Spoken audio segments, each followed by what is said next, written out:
तो नमस्कार प्रणाम दोस्तों।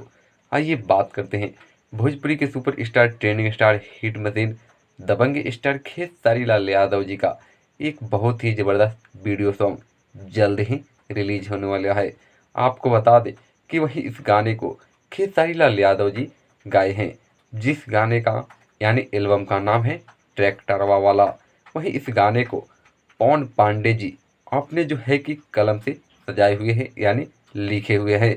वहीं इस गाने में म्यूजिक डायरेक्टर आप सभी के प्यारे म्यूजिक डायरेक्टर आर्या शर्मा जी इस गाने में म्यूजिक दिए हैं। वहीं इस गाने को जो है कि अंकिता फिल्म्स के ऑफिशियल यूट्यूब चैनल से जो है कि रिलीज किया जाएगा, जिसका जो है कि पोस्टर जो है बहुत ही तेज़ी से वायरल हो रहा है। और इस गाने को भी आप सभी को जो है कि ट्रेंडिंग में लाना है, क्योंकि ये गाना जो है बहुत ही तेज़ी से वायरल होने वाला है।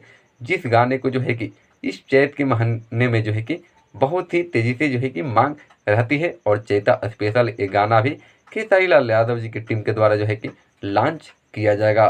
तो चलिए दोस्तों, इस गाने को ज़्यादा से ज़्यादा ज़रूर देखें, शेयर करें, और इसका पोस्टर देख लिए तो पोस्टर कैसा लगा ज़रूर इस वीडियो में कमेंट करके बताएं।